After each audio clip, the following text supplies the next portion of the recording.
If it's fun, family pizza, it's got to be Shakey's.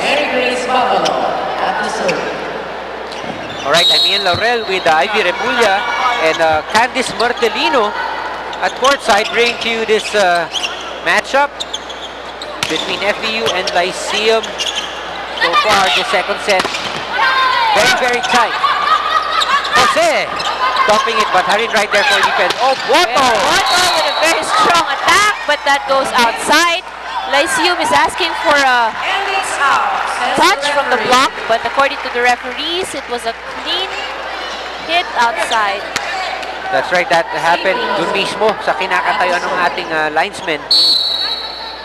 Kaya siguradong-sigurado yung tawag na outside talaga. Sa atin, napalusutan. Kabanag right there for defense.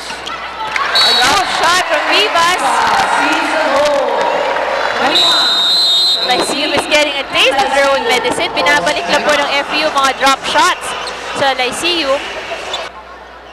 J. Mark's Tuna Grill, the best grilled tuna in town at the second level of the Petron gas station along C5 Road in Taguig City. J. Mark's Tuna Grill.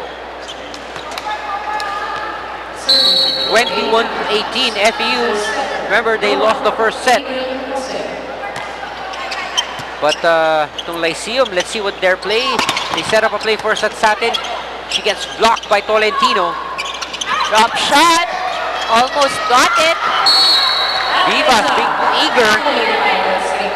Gusto niya pang isingit dun sa sulok, ano? Pero that ball sailed wide, and that error from Vivas giving Lyceum another point, and they have trimmed down the lead to 2 points, 21-19.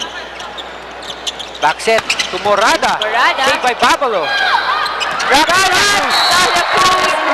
Lyceum just knows where Grabe. bring the ball. Simpleng-simple lang, placing lang kung saan nila dadalhin. This is another look at that last attack from Dalia Cruz. Paglipat ni Bev Boto sa likod, yung Dalia Cruz naman ang lumilipat sa harap. Right, it's the middle offense with Lyceum that's working well for them.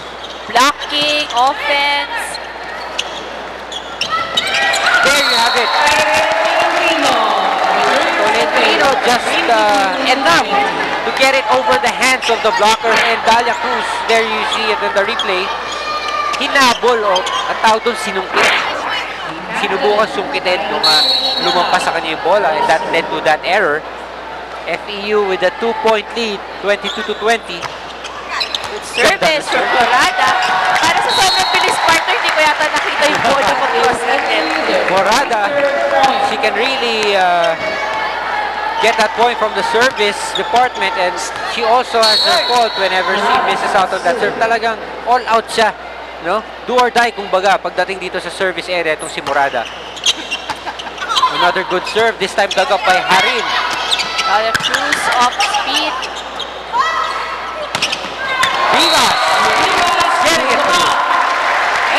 FEU slowly getting into the groove, para nakukuha nila yung momentum nila. And the final timeout of this set being called by Coach Benji Mape. Remember, they're down by 4 points. Mikasa, the official volleyball of the Shakey's V-League Mikasa. It is now set point partner for FEU, 24-20. Pero pansin mo partner ha, one point na lang kailangan ng FEU, but and Morada, remember she had 2 or 3 service errors earlier, but look at this. Binawi niya partner. Binawi niya. Probably in this set she had probably 3 of those service aces, and it is one of those service aces that actually won this set for them. And now we're looking at our Shakey's shake and play, set by Jose. That's an open hit there by Vivas, if I'm not mistaken. That's right, Vivas connecting. We're tied with 1 set apiece, the third set when we come back.